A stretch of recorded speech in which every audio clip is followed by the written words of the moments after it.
नमस्कार, मैं हूं महेंद्र पांडे और आप देख रहे हैं एमपी वॉच। शारदीय नवरात्रि पर माता शारदा के एक ऐसे भक्त के बारे में बताएंगे जो आज भी सैकड़ों वर्ष से जीवित हैं और प्रतिदिन माता शारदा के पास सबसे पहले पूजा अर्चना करने पहुंचते हैं। इस बात के कई बार प्रमाण भी मिले हैं कि माता शारदा की यदि कोई सबसे पहले पूजा करते हैं तो वो हैं आल्हा देव। आज हम आपको आल्हा देव की वो दिलचस्प कहानी बताएंगे कि कैसे आल्हा देव अमर हो गए। उनके बारे में हम आल्हा देव परिसर के पुजारियों से भी बात करेंगे, वहाँ पहुँचे श्रद्धालुओं से भी बात करेंगे और हम आपको आल्हा देव का वो अखाड़ा भी दिखाएंगे जहाँ आल्हा और उदल दोनों कुश्ती लड़ते थे। सबसे पहले आल्हा और उदल ने ही माता शारदा के बारे में पता लगाया था और उन्होंने 12 वर्ष तपस्या कर माता शारदा को प्रसन्न किया था। क्या है आल्हा देव की दिलचस्प कहानी, ये जानने के लिए आप देखिए हमारी ये स्पेशल रिपोर्ट।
हमारे साथ हैं आल्हा देव परिसर के प्रमुख श्री गोपाल दास जी महाराज। हम उनसे जानने की कोशिश करेंगे कि आल्हा देव के बारे में वो क्या जानते हैं। बहुत बहुत स्वागत है आपका गोपाल दास जी महाराज जी। राम प्रणाम। आप हमारे दर्शकों को बताइए कि आल्हा देव जी की क्या महिमा है और उनके बारे में आप क्या क्या जानते हैं। आल्हा देव जी महाराज माता जी के अमर भक्त हैं और वो संपूर्ण जीवन में भारत माता की सेवा किए, राष्ट्र की सेवा की, राष्ट्रहित के, जनहित परहित परमार्थ करते करते उनका संपूर्ण जीवन व्यतीत हुए।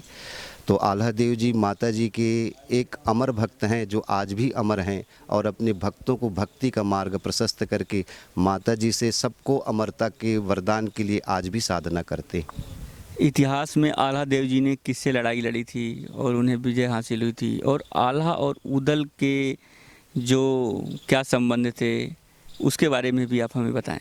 जी, आल्हा देव जी जैसे माता जी के भक्त थे वैसे उन्होंने राष्ट्र की भी सेवा की है और राष्ट्र की सेवा करते करते वो 52 गणों के राजाओं के साथ उनके साथ युद्ध करते हैं और धर्म की स्थापना करके, सत्य की स्थापना करके धर्म ध्वजा को लहराते हैं। इसमें प्रमुख रूप से पृथ्वीराज चौहान थे जिनसे युद्ध हुआ, राजा जयचंद थे और विभिन्न प्रांतों के विभिन्न जो है नरेशों के द्वारा, राजाओं के द्वारा उनका युद्ध हुआ और सभी युद्ध में वो जो है विजयी रहे, उनको कोई भी परास्त नहीं कर सका और उन्होंने संपूर्ण भारत में धर्म की स्थापना किया और सत्य की स्थापना किया। 11वीं 12वीं शताब्दी में उनका समय काल माना जाता है और इसी काल में उनके साथ पृथ्वीराज चौहान के साथ जयचंद के साथ उनका महान युद्ध हुआ। कहते हैं कि आल्हा आज भी जीवित हैं, वो माता रानी को सबसे पहले आते हैं पूजा अर्चना करने के लिए, इसमें कितनी सच्चाई है।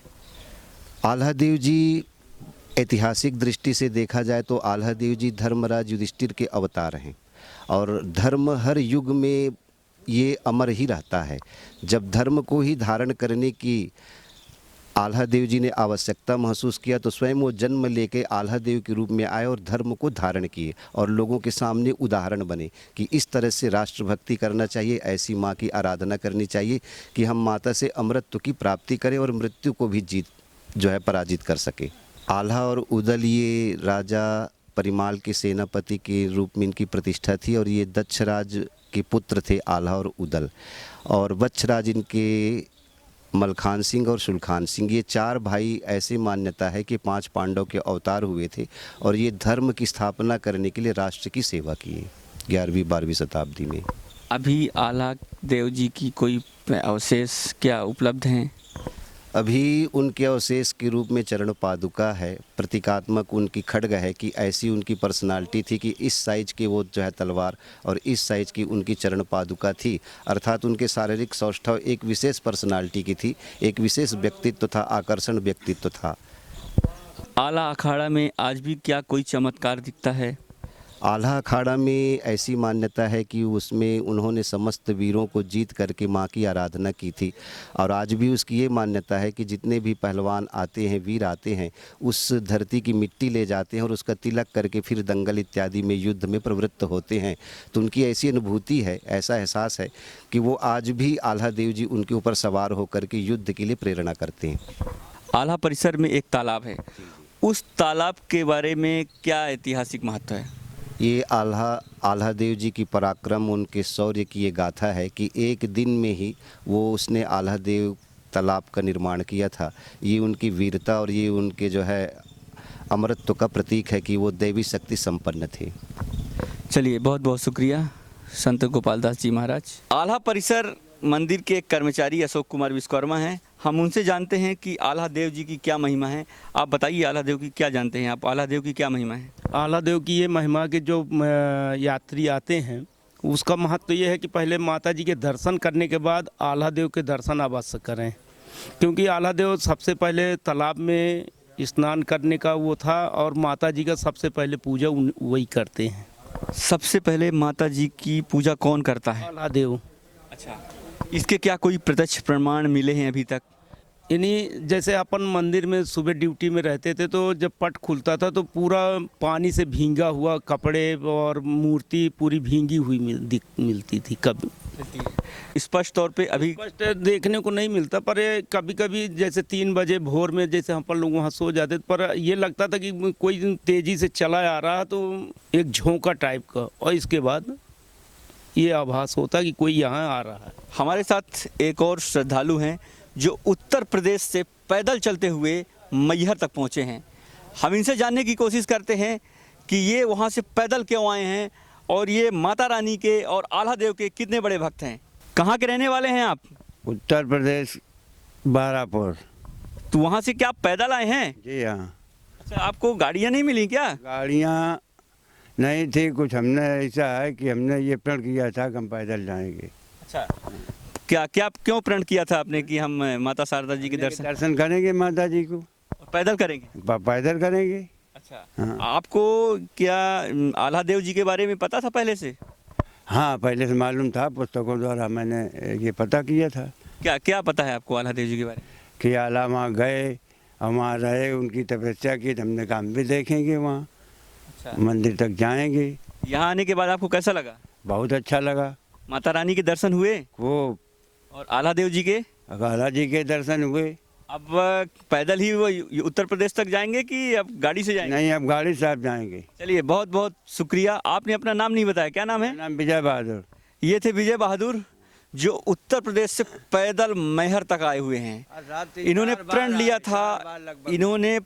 लिया था कि वो माता रानी के दर्शन पैदल चलकर करेंगे, आल्हा देव जी के दर्शन पैदल चलकर करेंगे, और उन्होंने अपने प्रण को पूरा किया। अब वो गाड़ी से वापस उत्तर प्रदेश जाएंगे। अब हम पहुंच चुके हैं आल्हा देव जी के अखाड़े पे।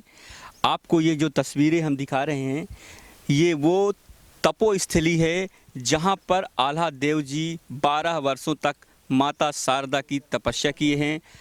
अब हम अपने कैमरामैन से गुजारिश करेंगे कि ये वो तस्वीरें दिखाएं। ये इधर आल्हा देव जी का भाला है, ये आइए आपको सीधे हम तस्वीरें दिखाएंगे। ये है वो भाला आल्हा देव जी का। ये भाले का उपयोग मल्लयुद्ध करने में किया करते थे, और मल्लयुद्ध करने के बाद वो भाले को यहीं पर गाड़ देते थे और फिर माता रानी की तपस्या और आराधना में जुट जाते थे।